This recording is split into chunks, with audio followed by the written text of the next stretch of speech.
നമസ്കാരം എല്ലാ പ്രിയപ്പെട്ട പ്രേക്ഷകർക്കും മാതൃഭൂമി ഇലക്ഷൻ ബസിൻ്റെ ഈ യാത്രയുടെ അവസാന ഘട്ടത്തിലേക്ക് സ്വാഗതം. അങ്ങനെ കഴിഞ്ഞ 10 ദിവസങ്ങളിലായി കേരളത്തിൻ്റെ തെക്കേ അറ്റത്ത് പാറശാലയിൽ നിന്ന് ആരംഭിച്ച ഞങ്ങളുടെ ഇലക്ഷൻ ബസിൻ്റെ യാത്ര അതിൻ്റെ ഏറ്റവും അവസാനത്തെ ഘട്ടത്തിലെത്തിയിരിക്കുകയാണ്.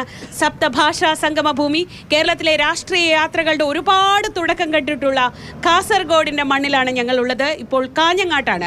ഇഞ്ചോടിഞ്ച് പോരാട്ടം നടക്കുന്ന 5 നിയമസഭാ മണ്ഡലങ്ങളുള്ള കാസർഗോഡ്. തീർച്ചയായിട്ടും വളരെ ശ്രദ്ധേയമായ മത്സരം നടക്കുന്നു കാസർഗോഡ് ജില്ലയിൽ. സാധാരണ 5 സീറ്റുകളിൽ 3-2 എന്നുള്ള നിലയിൽ LDFന് ഒരു സീറ്റിന്റെ മുൻതൂക്കമാണ് ഉണ്ടാകാറുള്ളത് എങ്കിൽ ഇത്തവണ അതിശക്തമായ മത്സരം എല്ലാ മണ്ഡലങ്ങളിലും നടക്കുന്നു എന്ന പ്രതീതിയുണ്ട്. എന്ന് മാത്രമല്ല BJP 2 സീറ്റുകളിൽ ശക്തമായ മത്സരം നടത്തുന്നു. അങ്ങനെ അത്യാവേശകരമായ മത്സരം നടക്കുന്ന സപ്തഭാഷാ സംഗമ ഭൂമിയിൽ നിന്ന് ഈ സെഷന്റെ അവസാനത്തെ എപ്പിസോഡ് തുടങ്ങുമ്പോൾ നമ്മോടൊപ്പം UDFനെ പ്രതിനിധീകരിച്ച് BP പ്രദീപ് കുമാർ, LDFനെ പ്രതിനിധീകരിച്ച് രജീഷ് വെള്ളാട്ട്, NDA പ്രതിനിധീകരിച്ച് BJP അഡ്വക്കേറ്റ് K ശ്രീകാന്ത് എന്നിവർ 3 പേരും ഡിബേറ്റ് ചെയ്യാൻ തയ്യാറായിരിക്കുകയാണ്. ആദ്യം ശ്രീ രജീഷ്, ഈ തവണ തൽസ്ഥിതി നിലനിർത്താൻ LDFനെ സഹായിക്കുന്ന ഘടകം എന്താണ്? അതോ LDFന്റെ കുത്തകയായ 1965 മുതൽ ഇന്നേ വരെ CPM മാത്രം ജയിച്ചിട്ടുള്ള സീറ്റുകൾ പോലും നഷ്ടപ്പെടുന്നതിൻ്റെ ഒരു അന്തരീക്ഷമുണ്ടോ? എന്താണ് ഇവിടുത്തെ ഗ്രൗണ്ട്?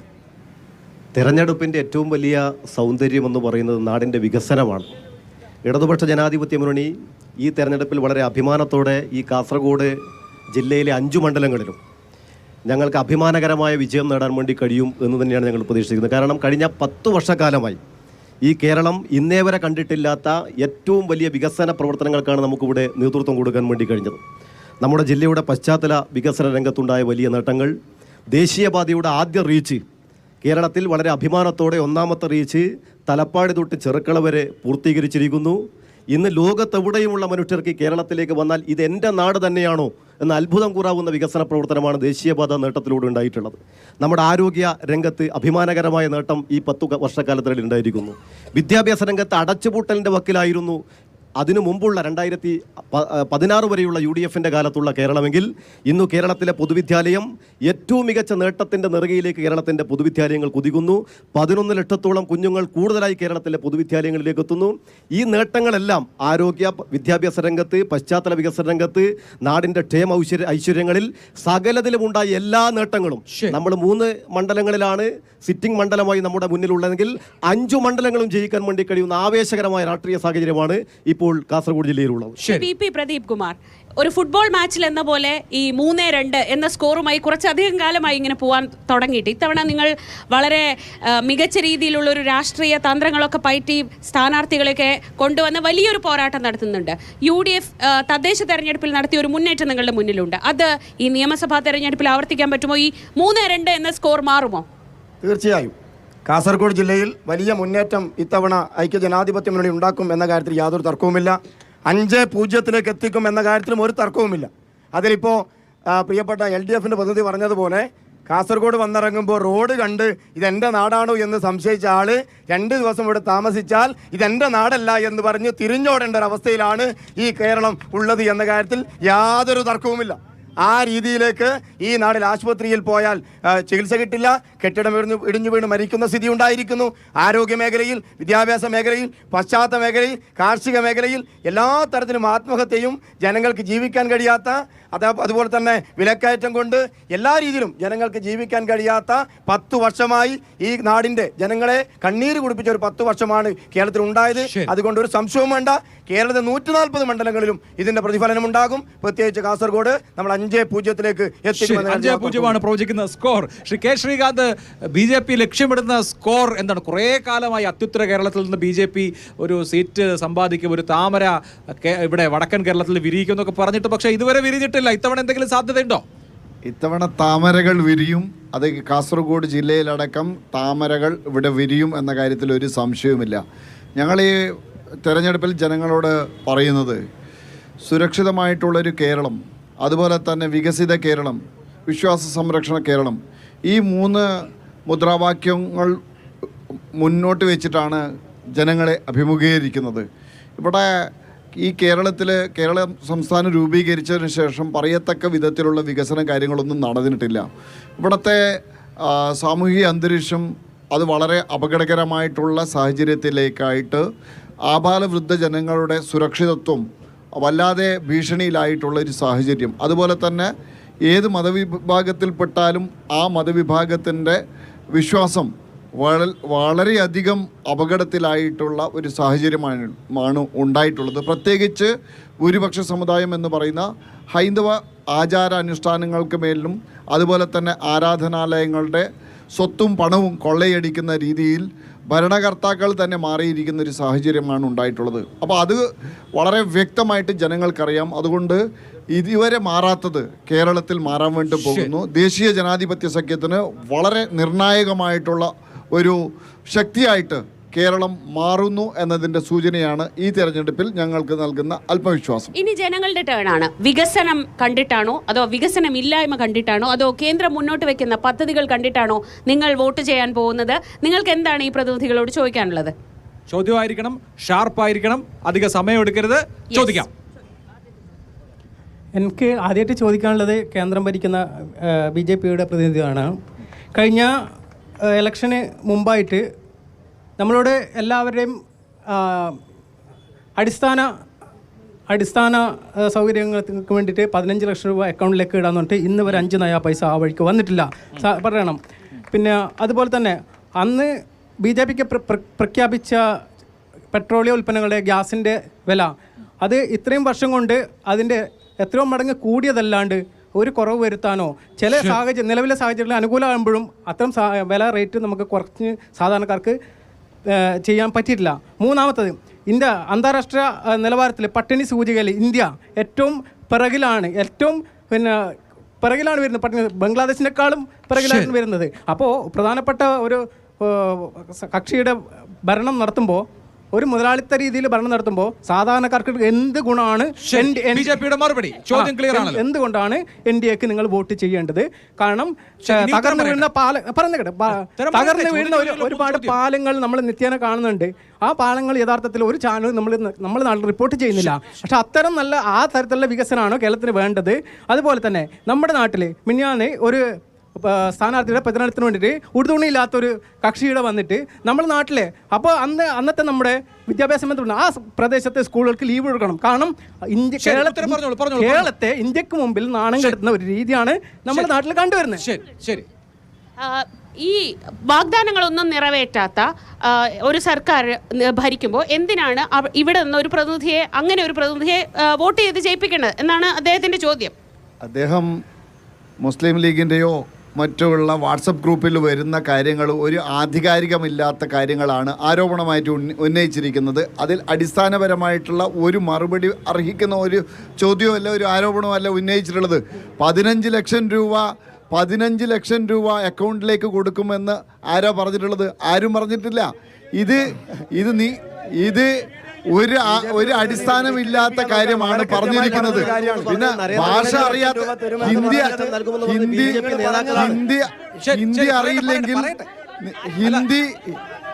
ഹിന്ദി അറിയില്ലെങ്കിൽ ഇപ്പോ അസലായിട്ട് ട്രാൻസ്ലേഷൻ ചെയ്യുന്നതുണ്ട്.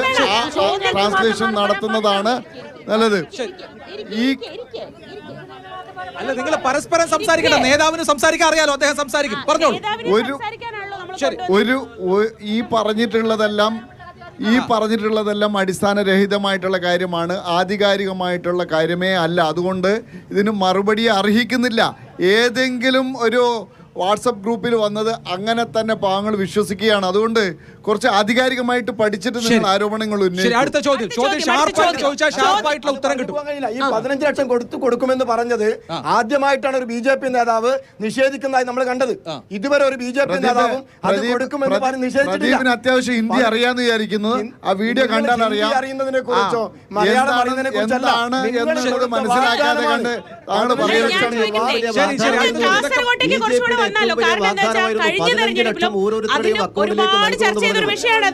നമുക്ക് ഈ തെരഞ്ഞെടുപ്പിലെ കുറച്ചുകൂടി കാര്യങ്ങൾ ചർച്ച ചെയ്യുന്നുണ്ട്. ശരി, 2014 കാര്യമാണ്. എന്തായാലും 2014 കഴിഞ്ഞ് പിന്നെയും തെരഞ്ഞെടുപ്പുകൾ ഒരുപാട് വന്നു. അപ്പോഴൊക്കെ ചർച്ച ചെയ്തൊരു വിഷയമാണ്. നിങ്ങൾക്ക് ഈ നാടിന്റെ ഇപ്പോഴത്തെ വിഷയങ്ങൾ ചർച്ച ചെയ്യാനില്ല. അടുത്ത ചോദ്യം. ഇവിടെ നരേന്ദ്രമോദി സർക്കാർ 15 ലക്ഷത്തിന്റെ കാര്യം പറഞ്ഞു. ഞാനൊന്ന് ചോദിക്കട്ടെ, കഴിഞ്ഞ ഇതേപോലെ നിയമസഭാ തെരഞ്ഞെടുപ്പിൽ 2500 രൂപ പെൻഷൻ നൽകുമെന്ന് ഇവിടുത്തെ LDF സർക്കാർ കയറുന്നതിന് മുമ്പ് പറഞ്ഞിരുന്നു. എന്നിട്ട് ഒരു തദ്ദേശ തെരഞ്ഞെടുപ്പ് വേണ്ടി വന്നു 400 രൂപ കൂട്ടാൻ. 2000 രൂപയെ നിങ്ങൾ പെൻഷൻ കൂട്ടിയിട്ടുള്ളൂ. ഇപ്പോഴും നിങ്ങൾ പറയുന്നു 2500 പെൻഷൻ ആക്കുന്നു. എല്ലാ തദ്ദേശ നിയമസഭാ തെരഞ്ഞെടുപ്പിലും ഇങ്ങനെ വാക്കുമാറ്റിക്കൊണ്ടിരിക്കുന്ന ഒരു സർക്കാരല്ലേ 10 വർഷമായിട്ട് കേരളം കണ്ടുകൊണ്ടിരിക്കുന്നത്. ശരി, പറയൂ. ഷാർപ്പായിട്ടുള്ള ഇടതുപക്ഷ ജനാധിപത്യ മുന്നണി സർക്കാർ പറഞ്ഞ കാര്യങ്ങൾ നടപ്പാക്കാൻ കെൽപ്പുള്ള സർക്കാരാണ്. കേരളത്തിൽ ക്ഷേമ പെൻഷൻ ഇന്നു കാണുന്ന 2000 രൂപയായി വർദ്ധിപ്പിച്ചത് ആരാണ്? 980-ൽ സഖാ VK നായരുടെ നേതൃത്വത്തിലുള്ള സർക്കാരാണ് 45 രൂപ ക്ഷേമ പെൻഷൻ അനുവദിക്കുന്നത്. അന്ന് കേരളത്തിലെ കോൺഗ്രസിന്റെ സമീപനം അങ്ങനെ കൊടുത്താൽ അത് ദുർബലമാണ്, ഖജനാവിന് നഷ്ടമാണ് എന്നായിരുന്നു കോൺഗ്രസിന്റെ പ്രതികരണം. എന്നാൽ ഇടതുപക്ഷ ജനാധിപത്യ മുന്നണി 80-ൽ 45-ഉം 87-ൽ അത് 60-ഉം 96-ൽ 120-ഉം 2006-ൽ 500 രൂപയും 2016-ൽ അത് 1000 രൂപയുമായി വർദ്ധിപ്പിച്ച് 1600-ൽ എത്തിച്ച് 2000 രൂപയായി ക്ഷേമ പെൻഷൻ നൽകിയത് ഇടതുപക്ഷ ജനാധിപത്യ മുന്നണി സർക്കാരാണ്. ഇതിൽ കേരളത്തിലെ UDF-ന്റെ സംഭാവന ഈ 2000 രൂപയിൽ കേവലം 100 രൂപ മാത്രമാണ് UDF വർദ്ധിപ്പിച്ചത്. എന്നാൽ ആ വർദ്ധിപ്പിച്ച പൈസ ഒരു നയാ പൈസ നൽകിയോ? UDF-ന്റെ സർക്കാർ 2011 മുതൽ 16 വരെ 18 മാസക്കാലത്തെ കുടിശ്ശിക, 2001 മുതൽ 2006 വരെ ആന്റണിയുടെ സർക്കാർ എത്രയായിരുന്നു? 28 മാസക്കാലം കുടിശ്ശിക. നമ്മളിത് 2500 അല്ല 3000 കൊടുക്കണമെന്ന് താല്പര്യമുള്ള സർക്കാരാണ് കേരളത്തിലെ സർക്കാർ.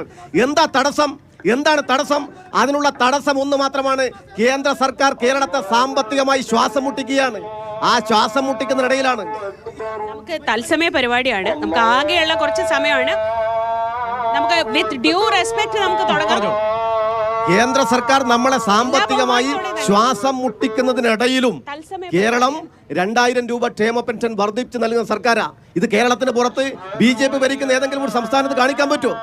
ഈ രാജ്യത്ത് കേരളത്തിലല്ലാതെ ഇങ്ങനെ കൃത്യമായി സമയബന്ധിതമായി പെൻഷൻ വിതരണം ചെയ്യുന്ന, ഇപ്പൊ നിങ്ങൾ നോക്കൂ, വിഷുവിന് മുമ്പേ ഈ മാർച്ച് മാസം മുൻകൂറായി ക്ഷേമ പെൻഷൻ സർക്കാർ നൽകുകയാണ്.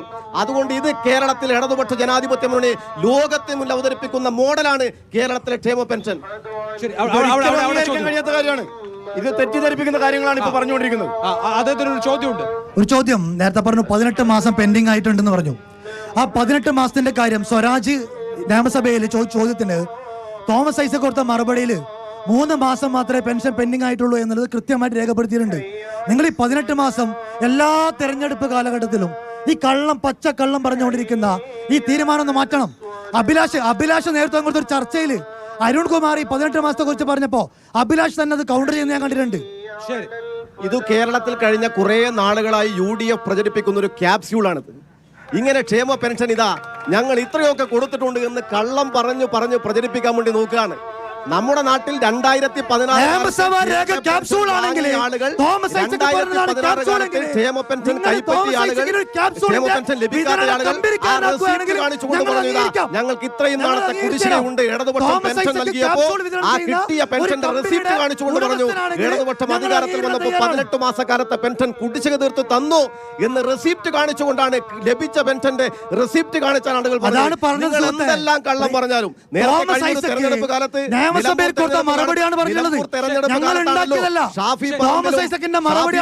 വിഷ്ണുനാഥും ഒരു മേശയുടെ അപ്പുറത്തും ഇപ്പുറത്തും ഇരുന്ന് ഇതാ പെൻഷൻ ശങ്കർ കൊണ്ടുവന്നു, ഉമ്മൻചാണ്ടി കൂട്ടി, ആന്റണി കൂട്ടി എന്നെല്ലാം പറഞ്ഞത് കള്ളം പറയാൻ അത്ര വലിയ കാരണം. നിങ്ങളെ പഠിപ്പിക്കുന്നത് കനകോലു സിദ്ധാന്താണ്. കനകോലുവിന്റെ ക്ലാസ്സിൽ വന്നിരുന്ന് പഠനം നടത്തി പോകുന്ന കോൺഗ്രസിനെ എന്തും പറയാം. എന്നാൽ ഇടതുപക്ഷ ജനാധിപത്യ നടപ്പാക്കാൻ തീരുമാനിച്ച കാര്യങ്ങൾ നടപ്പാക്കാൻ കെൽപ്പുള്ള പ്രസ്ഥാനമാണ്. അത് നടപ്പാക്കിയ പ്രസ്ഥാനമാണ് കേരളത്തിലെ ഇടതുപക്ഷ ജനാധിപത്യ സർക്കാർ. 2016-ൽ തോമസ് ഐസക് PK ശശിക്ക് കൊടുത്ത മറുപടിയാണ്. കുടിശ്ശിക 28 ഉണ്ടായിരുന്നില്ല, കേവലം 4 മാസത്തെ കുടിശ്ശിക ഉണ്ടായിരുന്നു. അതിനുള്ള കാരണം എന്ന് പറയുന്നത് അത് സോഫ്റ്റ്വെയർ മാറ്റവുമായി ബന്ധപ്പെട്ട്, സോഫ്റ്റ്വെയർ സാങ്കേതിക വിദ്യ മാറ്റുന്നതുമായി ബന്ധപ്പെട്ടുണ്ടായ താൽക്കാലിക തടസ്സമാണ് എന്ന് ഇടതുപക്ഷത്തിന്റെ MLAക്ക് തോമസ് ഐസക് കൊടുത്ത മറുപടിയാണ്. പെൻഷൻ വാങ്ങിയ കേരളത്തിലെ ജനങ്ങൾ സാക്ഷ്യപ്പെടുന്ന കാര്യമാണ്. കേരളത്തിലെ UDFന്റെ കാലത്ത് 2016 വരെ നിങ്ങൾ ക്ഷേമ പെൻഷൻ കൊടുത്തത് 32 ലക്ഷം ആളുകൾക്ക് 9,013 കോടി രൂപയാണ് നിങ്ങൾ അന്ന് ക്ഷേമ പെൻഷൻ നൽകാൻ വേണ്ടി നിശ്ചയിച്ചതെങ്കിൽ ഇടതുപക്ഷം അധികാരത്തിൽ വന്നപ്പോൾ ഈ കാലത്ത് കാലത്തോടെ ഏതാണ്ട് 80 വയസ്സിന് മുകളിൽ പ്രായമുള്ള വാർദ്ധക്യകാല പെൻഷൻ മാത്രമാണ്. അടുത്ത ചോദ്യം. എല്ലാ മാസവും സമയബന്ധിതമായി അടുത്ത വിഷയത്തിലേക്ക് കടക്കാം. നമുക്ക് അടുത്ത വിഷയത്തിലേക്ക് കടക്കാം. അടുത്ത ചോദ്യം. ഇതാ ഇവിടെ ചോദ്യം. ശരി, ചോദ്യം. ആരോടാ ചോദ്യം? ഇടതുപക്ഷത്തിന്റെ പ്രതിനിധിയോടാണ് ചോദ്യം. CPM-നോട് ചോദ്യം. നിങ്ങൾക്ക് എന്ത് വികസനത്തിന്റെ പേരിലാണ് കാഞ്ഞങ്ങാടുത്തെ ജനത വോട്ട് ചെയ്യേണ്ടത്? കാരണം കഴിഞ്ഞ 10 വർഷത്തിനുള്ളിൽ എന്ത് വലിയ പദ്ധതിയാണ് നിങ്ങൾ കാഞ്ഞങ്ങാട് കൊണ്ടുവന്നിട്ടുള്ളത്? എൻ്റെ നാട്ടിൽ നമ്മുടെ MLA കൊണ്ടുവന്ന, മന്ത്രിയായിരുന്നപ്പോൾ കൊണ്ടുവന്നൊരു പദ്ധതിയാണ് കാഞ്ഞങ്ങാട് വ്യവസായ പാർക്ക്. അതിൻ്റെ അവസ്ഥ ഇപ്പോൾ എന്താണെന്ന് അറിയണമെങ്കിൽ LDF-ൻ്റെ പ്രതിനിധിക്ക് എൻ്റെ കൂടെ വരാം. അതിവിടെ കാട് പിടിച്ച് 9 കോടി മുടക്കി പണിത മതിന് മാത്രമായി അവശേഷിക്കുകയാണ്. എന്ത് വികസനത്തിന്റെ പേരിലാണ് നിങ്ങൾക്ക് വോട്ട് ചെയ്യേണ്ടത്? ഏത് വികസനത്തിന്റെ പേരിൽ ഈ മണ്ഡലത്തിൽ വോട്ട് ചെയ്യണം? ഈ മണ്ഡലവുമായി ബന്ധപ്പെട്ട് മാത്രം ചർച്ച ഇടതുപക്ഷ ജനാധിപത്യ മുന്നണി സർക്കാർ ഈ കഴിഞ്ഞ 5 വർഷത്തിനുള്ളിൽ ഈ കാഞ്ഞങ്ങാട് മണ്ഡലത്തിൽ ഉൾപ്പെടെ കാസർഗോഡ് ജില്ലയിലെ 5 മണ്ഡലങ്ങളിലും ഏറ്റവും വലിയ വികസന പ്രവർത്തനത്തിന് നേതൃത്വം കൊടുക്കാൻ വേണ്ടി കഴിഞ്ഞ അനുഭവത്തോടെയാണ് നിൽക്കുന്നത്. അത് ഏതെങ്കിലും ഒരു പ്രത്യേക വിഷയത്തിൽ മാത്രം നിന്നുകൊണ്ടുള്ളതല്ല. മനുഷ്യരുടെ ജീവിതത്തെ സ്പർശിക്കുന്ന എല്ലാ മേഖലയിലും വികസന പ്രവർത്തനം നടത്തിയ അനുഭവമാണ് കേരളത്തിലെ ഇടതുപക്ഷ സർക്കാരിനുള്ളത്. ആ വികസനത്തിൽ ഊന്നി നിന്നുകൊണ്ട് മുന്നോട്ട് പോകുന്ന ഇടതുപക്ഷ സർക്കാരിനെ നിങ്ങൾ എങ്ങനെയെല്ലാം ആക്ഷേപിക്കാൻ വേണ്ടി നേതൃത്വം കൊടുത്താലും ഈ 10 വർഷക്കാലത്തെ കേരളത്തിലെ ഇടതുപക്ഷ സർക്കാരിന്റെ അനുഭവം എന്ന് പറയുന്നത് ഈ നാട്ടിൽ എല്ലാ മേഖലയും സ്പർശിക്കുന്ന വികസന പ്രവർത്തനത്തിന് നേതൃത്വം കൊടുത്ത അനുഭവമാണ് ജില്ലയിലാകെ ഇടതുപക്ഷ ജനാധിപത്യ മുന്നണിക്ക് മുന്നോട്ട് വെക്കാൻ വേണ്ടി. കാസർഗോഡ് മെഡിക്കൽ കോളേജ് കഴിഞ്ഞ 10 വർഷക്കാലമായി ഇപ്പോഴും ലോകത്തെവിടെയെങ്കിലും OP നിലവാരത്തിലുള്ള മെഡിക്കൽ കോളേജ് ഉണ്ടെങ്കിൽ അത് കാസർഗോഡ് ജില്ലയിലാണ്. 10 വർഷക്കാലമായി കാസർഗോഡ് മെഡിക്കൽ കോളേജിൽ കൊണ്ടുപോയ രോഗികളെ വിദഗ്ധ ചികിത്സയ്ക്കായി ജില്ലാ ആശുപത്രിയിലേക്കും ജനറൽ ആശുപത്രിയിലേക്കും റെഫർ ചെയ്യുന്ന നാണം കെട്ട ഒരു യാഥാർത്ഥ്യം ഈ കാസർഗോഡ് ജില്ലയിൽ.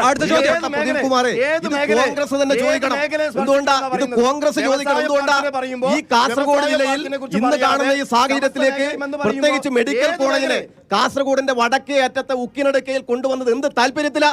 നിങ്ങൾ എന്ത് താല്പര്യത്തിലാ കാസർഗോഡിന്റെ വടക്കേ അറ്റത്ത് ഈ ജില്ലയിലെ എല്ലാവർക്കും തിരഞ്ഞെടുക്കാതെ ജില്ലയുടെ വടക്കേ അറ്റത്ത് അത് കൊണ്ടുവരാനുള്ള നീക്കം നടക്കുന്നത് എന്ത് താല്പര്യത്തിലാ?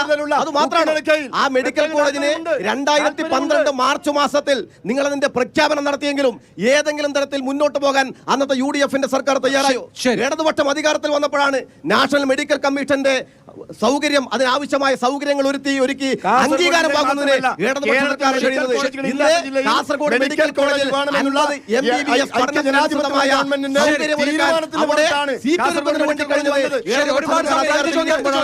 സൗകര്യം നഴ്സിംഗ് സീറ്റ് അനുവദിക്കാൻ വേണ്ടി കഴിഞ്ഞത് ഇടതുപക്ഷം അധികാരത്തിൽ. ഇപ്പൊ നിങ്ങൾ നോക്കൂ, 160 കോടി രൂപയുടെ വികസന പ്രവർത്തനം മെഡിക്കൽ കോളേജുമായി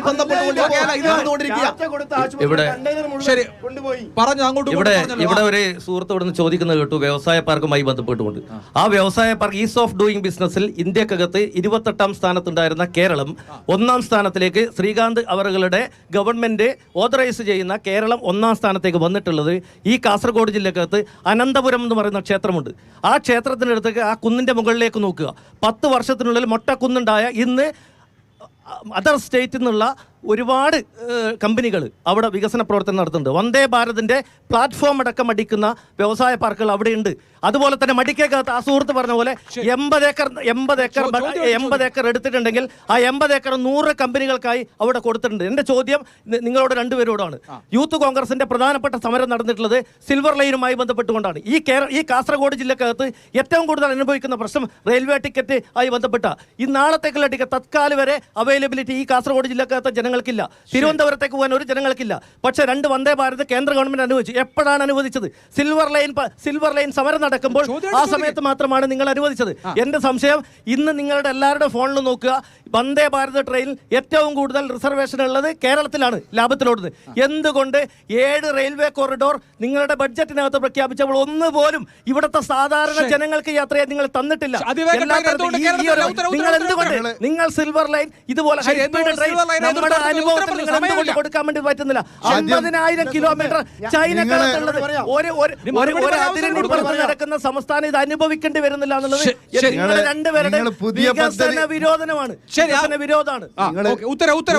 പുതിയ റെയിൽവേ പദ്ധതികൾ അവിടെ ഇരിക്കട്ടെ, പ്രഖ്യാപിച്ച പദ്ധതികൾക്ക് ഉള്ള ഭൂമി നിങ്ങൾ ആദ്യം അനുവദിച്ചു കൊടുക്ക്, എന്നിട്ട് മതി ബാക്കി കാര്യങ്ങൾ. ആദ്യം തന്നതിനുള്ള ഭൂമി വിട്ടുകൊടുക്ക്. ശബരിപാതയുണ്ട്, അതുപോലെ പല പദ്ധതികൾക്കുള്ള ഭൂമി ഏറ്റെടുത്ത് കൊടുക്ക്, എന്നിട്ട് മതി ബാക്കി കാര്യങ്ങൾ. വെറുതെ ഇല്ലാതെ ജനങ്ങളെ സർക്കാരാണ് ഇന്ന് ഈ ജില്ലയിലെ വളരെ പ്രധാനപ്പെട്ട വികസന സിൽവർ ലൈനിനെ കുറിച്ച് പറഞ്ഞല്ലോ. സിൽവർ ലൈനിന്റെ മഞ്ഞക്കുറ്റി ഇനി അവിടെ വെക്കുമോ അല്ല ഇവിടെ നാഷണൽ ഹൈവേ അതോറിറ്റി വന്നത് ഇവിടെ ഒരാൾക്കും പരിഭവമില്ലാതെ ഇവിടെ പിണറായി വിജയൻ ഗവൺമെന്റ് ഇവിടെ ഏറ്റെടുത്തു. നാഷണൽ ഹൈവേ അതോറിറ്റി പൂട്ടിയിട്ട് പോയതാണ്. നാഷണൽ ഹൈവേ അതോറിറ്റി പൂട്ടിയിട്ട് പോയതാണ് ഈ ഹൈവേ. ദേശീയപാത വികസനത്തിൽ ഇടതുപക്ഷ ജനാധിപത്യ സർക്കാർ ഇന്ന് കേരളത്തിൽ ദേശീയപാത ഉണ്ടാകുമായിരുന്നു. നല്ല വെടുപ്പായിട്ട് ദേശീയപാത നരേന്ദ്രമോദി സർക്കാർ നടപ്പിലാക്കി നിർമ്മിച്ചു കൊടുക്കുന്നത് കഴിയൂ. ദേശീയപാതയ്ക്ക് സ്ഥലം ഓഫീസ് അടച്ച് പെട്ടിപൂട്ടിപ്പോയതല്ലേ ഈ കാസർഗോഡ് ജില്ലയിൽ നിന്നും ഈ കേരളത്തിൽ നിന്നും ദേശീയപാത യാഥാർത്ഥ്യമാക്കുന്നതിന് കേരളത്തിലെ ഇടതുപക്ഷ സർക്കാരാണ് 5580 കോടി രൂപ സംസ്ഥാനത്തെ രാജ്യത്ത് ഒരു ഗവൺമെന്റ് നൽകാത്തതിനാൽ ഈ കേരളത്തിലെ സർക്കാരാണ് സ്ഥലം ഏറ്റെടുക്കാനുള്ള പണം നൽകിയില്ല. ഇന്ന് കാസർഗോഡ് ജില്ലയിൽ കേരളത്തിലെ അഭിമാനത്തോടെ തലപ്പാട് സർക്കാർ വരെ ദേശീയപാത വികസനം പൂർത്തീകരിച്ച നാടായി ഈ കാസർഗോഡ് ജില്ല മാറ്റുന്നതിന് വേണ്ടി നിങ്ങൾ വികസനം മുടക്കികളാണ്. ഇവിടെ കോൺഗ്രസും കാസർഗോഡ് ഒരു കേരളത്തിന് കേന്ദ്ര സർക്കാർ അവഗണിച്ചിട്ടില്ല. അവഗണിച്ചിരുന്നെങ്കിൽ ഈ ദേശീയപാത വരില്ലായിരുന്നു. ദേശീയപാത എന്നിട്ടാണ് 2 ലക്ഷം രൂപ കേരളത്തിന് നിഷേധിച്ചത്. ഈ LDFന്റെ പ്രതിനിധിയോട് അദ്ദേഹം ഇപ്പൊ വലിയ വാചാലനാകുന്നുണ്ട്. അദ്ദേഹത്തിന്റെ പാർട്ടിയുടെ നേതാവും മുഖ്യമന്ത്രിയായിട്ടുള്ള പിണറായി വിജയൻ പറഞ്ഞിട്ടുള്ളത് ദേശീയപാത നിർമ്മാണത്തിനകത്ത് ഇടത് സർക്കാരിന് സംസ്ഥാന സർക്കാരിന് ഒന്നും ചെയ്യാനില്ല എന്ന് പറഞ്ഞ മുഖ്യമന്ത്രിയുടെ വാക്കുകൾ ഞാൻ ഓർമ്മിപ്പിക്കുകയാണ്. അർഹതപ്പെട്ട പണം റിയാസ് എട്ടുകാലി നേരത്തെ ബഹുമാനപ്പെട്ട ബഷീർ സാറിൻ്റെ എട്ടുകാലി മമ്മൂഞ്ഞിയാണ് കേരളത്തിൽ പ്രസക്തമായിട്ടുള്ള വാക്കെങ്കിൽ ഇന്ന് അത് മാറിയിട്ടുണ്ട്. ഇന്ന് റിയാസിന്റെ പേരിലാണ് ആ റെക്കോർഡ് ഇപ്പൊ വന്നിട്ടുള്ളത്.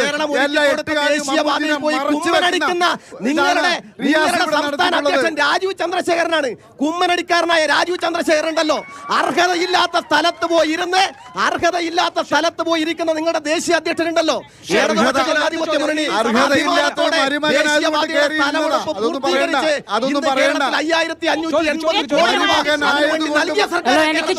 എനിക്ക് ചോദിക്കാനുള്ള LDFന്റെ ആളുകളാണ്. ഇവിടെ ഇപ്പോൾ വികസനത്തിന്റെ കാര്യം പറഞ്ഞിട്ടുണ്ട്. നേരെ തൊട്ട് ബാക്കിലുള്ള ഈ ബസ് സ്റ്റാൻഡിന്റെ അവസ്ഥ, ഇതാണ് നിങ്ങളെ വികസനം. എത്ര കാലങ്ങളായി ഇവിടെ കിടക്കുന്നു? എന്താണ് ഇവിടെ വികസനം നടന്നിട്ടുള്ളത്? ഒരു വികസനം ചൂണ്ടിക്കാണിക്കാൻ പറ്റുമോ? ഈ ബസ് സ്റ്റാൻഡിനകത്തുള്ള വികസനം കാലങ്ങളായിട്ട് കെട്ടിക്കിടക്കുന്ന ബസ് സ്റ്റാൻഡാണ് ഇവിടെ ഉള്ളത്. ഒരു വികസനം ചവിട്ടി കാണിക്കും, എന്നിട്ട് വികസനത്തെ കുറിച്ച് പോകത്തി പറ. ശരി, വികസനം ഈ കാഞ്ഞങ്ങാട് നഗരസഭയിൽ ഉൾപ്പെടെ ഇടതുപക്ഷ ജനാധിപത്യ അധികാരത്തിൽ വന്നതിന് ശേഷമാണ് ഇന്ന് കാണുന്ന ബസ് സ്റ്റാൻഡ് സമുച്ചയം ഈ നിലയിലേക്ക് ഉയർത്തിക്കൊണ്ടുവരാൻ വേണ്ടി കഴിഞ്ഞത്. ഇടതുപക്ഷം അധികാരത്തിൽ വന്നതിന് ശേഷം കടമുറികൾ കൃത്യമായി ബന്ധപ്പെട്ട ആളുകൾക്ക് ടെൻഡർ നടപടികളിലൂടെ അതിന്റെ പ്രൊസീജിയർ പൂർത്തീകരിക്കപ്പെട്ടുകൊണ്ടിരിക്കുകയാണ്. ഞങ്ങൾ ചോദിക്കട്ടെ, ഇടതുപക്ഷമാണ് ശരി, ഇടതുപക്ഷം ഈ ബസ് സ്റ്റാൻഡിന്റെ തുടർ നടപടികൾ സ്വീകരിക്കുന്നു എന്ന് ഉറപ്പുള്ളത് കൊണ്ടാണ് വീണ്ടും ഈ നഗരസഭയിൽ ഇടതുപക്ഷത്തിന്റെ പ്രതിനിധികളെ തെരഞ്ഞെടുക്കാൻ തയ്യാറായത്.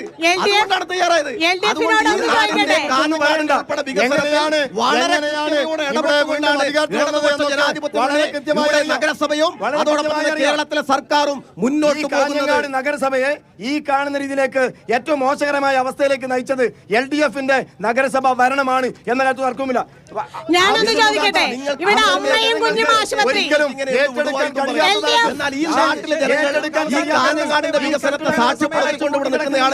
ഇവിടുത്തെ വികസനം അനുഭവിച്ച ആളുകളാണ്. ഇവിടെ അമ്മയും കുഞ്ഞും ആശുപത്രി 8 വർഷമായി. ഇവിടെ അമ്മയും കുഞ്ഞും ആശുപത്രി ഉദ്ഘാടനം ചെയ്തിട്ട് ശൈല ടീച്ചർ ആരോഗ്യമന്ത്രിയായിരുന്നപ്പോൾ ഉദ്ഘാടനം ചെയ്തതാണ്. അവിടെ ഇപ്പൊ പട്ടി പെറ്റെടുക്കുന്ന അവസ്ഥയാണുള്ളത്. ചോദിക്കുന്നത്. ഒരു വർഷം 5 കോടി രൂപയാണ് ഒരു MLA-ക്ക് കിട്ടുക. 15 വർഷമായി ഇവിടെ ഒരു CPI-യുടെ MLA ഉണ്ട്. അതായത് 25 കോടി വെച്ചിട്ട് ഒരു വർഷം കിട്ടിയിട്ട് എന്താണ് ഇവിടെ ഈ പറയുന്ന ഇടതുപക്ഷ ജനാധിപത്യ മുന്നണി സർക്കാരാണ് അമ്മയും കുഞ്ഞും ആശുപത്രി ഇവിടെ യാഥാർത്ഥ്യമാക്കിയത്. 12ഓളം തസ്തികകൾ അവിടെ അനുവദിച്ചു. അവിടെ ബന്ധപ്പെട്ട എല്ലാ സംവിധാനങ്ങളും ഒരുക്കാൻ ആവശ്യമായ ഇടപെടൽ നടത്തി. ഇതൊരു അമ്മയും കുഞ്ഞും ആശുപത്രിയുമായി ബന്ധപ്പെട്ടുകൊണ്ട് മാത്രമല്ല. നിങ്ങൾ നോക്കൂ, കാഞ്ഞങ്ങാട് കാത്ത് ലാബ് ഹൃദയ സംബന്ധമായ പ്രശ്നങ്ങൾ വരുമ്പോൾ വലിയ പ്രയാസം നേരിട്ടിരുന്ന ഒരു ജനതയ്ക്ക് ആശ്വാസം പകർന്നുകൊണ്ടുള്ള നടപടിയാണ് ഈ കാസർഗോഡ് ജില്ലയിലെ ആരോഗ്യ മേഖലയുമായി ബന്ധപ്പെട്ടുകൊണ്ട് ഇടതുപക്ഷം സ്വീകരിച്ചത്. 2000-ഓളം പ്രൊസീജിയർ അവിടെ പൂർത്തീകരിക്കാൻ വേണ്ടി കഴിഞ്ഞു. ഇത് കാസർഗോഡിന് നേട്ടമുണ്ടായത് ഇടതുപക്ഷം അധികാരത്തിൽ വന്നുകൊണ്ടാ. UDF-ന്റെ കാലത്തുള്ള അനുഭവം ഇതല്ലല്ലോ. ഈ കാസർഗോഡിന്റെ ആരോഗ്യ മേഖലയോട് മുഖം തിരിച്ചവരായിരുന്നില്ലേ? 2 വർഷക്കാലം പ്രവർത്തിക്കാതിരുന്ന, ഉദ്ഘാടനം കഴിഞ്ഞ് 2 വർഷക്കാലം പ്രവർത്തിക്കാതിരുന്ന ഒരു സ്ഥാപനം നിരന്തരമായി യൂത്ത് കോൺഗ്രസ് ഉൾപ്പെടെ UDF-ന്റെ സമരത്തെ തുടർന്ന് അവസാനം അത് തുടങ്ങേണ്ടി വന്നു. ഡോക്ടർമാർ വന്നത് അതാണ് എട്ടുകാലി മമ്മൂനി. ഇടതുപക്ഷം സമയബന്ധിതമായി അതിന്റെ നടപടികൾ വാദമാണ്. കാസർഗോഡിന്റെ ആരോഗ്യ മേഖലയുടെ ദയനീയമായിട്ടുള്ള ചിത്രമാണ് ബഹുമാനപ്പെട്ട കേരള ഹൈക്കോടതിയിൽ സംസ്ഥാന സർക്കാർ നൽകിയിട്ടുള്ള ഒരു സത്യവാങ്മൂലം. ഇവിടെ ആവശ്യത്തിനുള്ള ചികിത്സാ സൗകര്യമില്ലാത്തതുകൊണ്ട് CPM ഭരിക്കുന്ന കോപ്പറേറ്റീവ് ഹോസ്പിറ്റലുകൾക്ക് പണം അനുവദിച്ചുകൊണ്ടുള്ള ഒരു ഉത്തരവ് ഇറക്കിയപ്പോൾ ഞാൻ ബഹുമാനപ്പെട്ട ഹൈക്കോടതിയിൽ ചോദ്യം ചെയ്തപ്പോൾ നിങ്ങളുടെ സർക്കാർ കൊടുത്ത മറുപടിയുണ്ട്, സത്യവാങ്മൂലമുണ്ട്. അതാണ് ഈ കാസർഗോഡ് ജില്ലയുടെ പരിതാപകരമായിട്ടുള്ള അവസ്ഥ കാണിക്കുന്നത്. അതിനുള്ള ഒരു സാക്ഷ്യപത്രമാണ് നിങ്ങളുടെ സർക്കാർ നൽകിയിട്ടുള്ള സുരേഷ് ഗോപി എവിടെ ഈ കേരളത്തിൽ എയിംസ് കൊണ്ടുവരാൻ മറ്റേ എന്ന് പറഞ്ഞ സുരേഷ് ഗോപി കാണിക്ക്. ഇങ്ങനെ ജനങ്ങൾ സമയമായിരിക്കുന്നു. കാര്യത്തിൽ എയിംസ് കാസർഗോഡ് ജില്ലയിൽ വേണം എന്ന് പറയാൻ LDF-ന്റെ പ്രതിനിധിക്ക് അതിന് ധൈര്യമുണ്ടോ എന്ന് ചോദിക്കാൻ ആഗ്രഹിക്കുന്നു. ആരോഗ്യ മേഖലയിൽ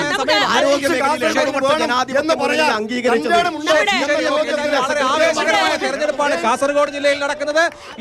ഈ വീറും വാശിയും ഒക്കെ അംഗത്തട്ടിലൂടെ ഞങ്ങൾക്ക് ഈ ചർച്ച ഇതൊരു ചർച്ചയുടെ അവസാനം മാത്രമല്ല, ഞങ്ങളുടെ യാത്രയുടെ അവസാനം കൂടി. അപ്പൊ എല്ലാ പ്രേക്ഷകർക്കും വീണ്ടും കാണാം.